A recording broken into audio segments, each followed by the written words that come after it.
Salut les amis, ici Crypto en Afrique, la chaîne qui vous montre parfois des actualités crypto ainsi que des opportunités. Donc je vois un peu le FOMO qui se dessine sur Vitua. On va faire je vais faire une petite analyse pour vous montrer.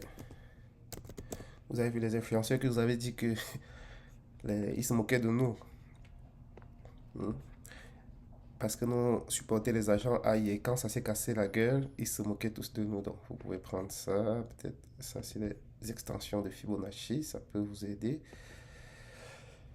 Euh, donc je dirais que bon, là c'était ça c'était le bottom. Alors le risque, ça le prochain support c'est ici. Donc vous pourrez voir le prix pousser encore de environ 20% avant de heurter la prochaine résistance. Donc est-ce que, bon, ça c'est pour les traders, est-ce que vous allez prendre ce trade là? Euh, à vous de voir. Lorsque ça arrivera ici, comment est-ce que le support va se comporter, la résistance va se comporter? Est-ce qu'on aura un pullback pour venir former un W? Donc, c'est à vous de voir. Si vous pensez que on va péter, sachez que si on pète ici, le prochain niveau, ça sera là. Donc, si vous prenez un trade maintenant et que la chance est de votre côté, vous pourrez aller chercher à minima 75%. D'accord? Par contre, si on se fait rejeter ici, vous pouvez mettre votre stop loss quelque part ici en bas. Pour dire si votre scénario c'est invalide, ça va. Si ça se valide, vous poursuivez le trade. D'accord? Bon, je parle de trade, mais ça peut être aussi pour ceux qui sont en spot, bien entendu. Donc, c'est juste toujours savoir c'est quoi vos risques. Normalement, là, c'est un début de retournement de tendance. Mais quand on s'approche d'un support, on peut revenir chercher le, le, le double top, le double bottom, tout comme on peut percer en part.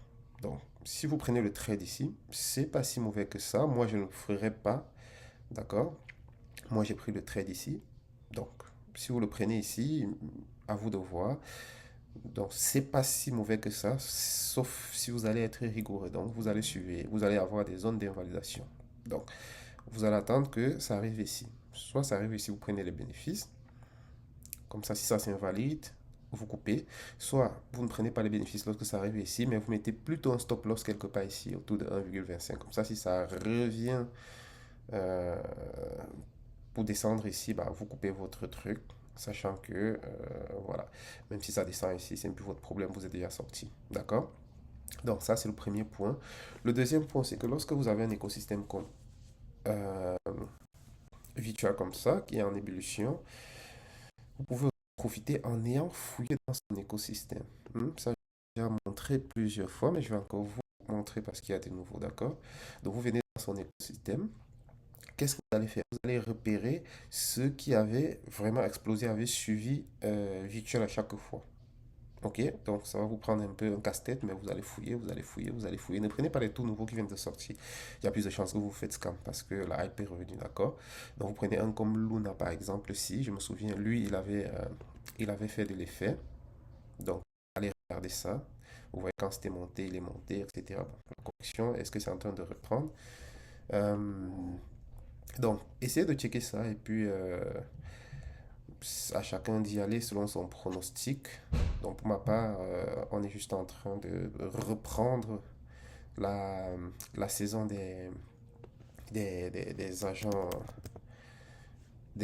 AI. Ok, comment on fait les catégories ici? Agents AI. Donc, si on vient voir les agents AI, vous voyez sur 7 jours, quand même de très grosses performances. Bon, c'est vrai que Virtual a tout capturé, mais en gros, c'est quand même voilà, c'est quand même une très belle reprise. C'est quand même une très très belle reprise. Donc je vous laisse là-dessus et évitez de trop FOMO sans faire l'analyse technique, d'accord? On n'achète pas un truc juste parce que ça monte. Il faut faire l'analyse technique et puis en fonction de cette analyse, dégager chaque scénario, d'accord? Et après vous allez voir, est-ce que ça s'est validé? Est-ce que ça s'est invalidé? Ok? Donc prenez soin de vous. Je voulais faire un direct, mais je pense que je n'aurai pas le temps de faire le direct, surtout que vous avez des questions. Donc une petite vidéo de 5 minutes, c'était vraiment suffisant pour le présenter. Allez, prenez soin de vous, bye bye.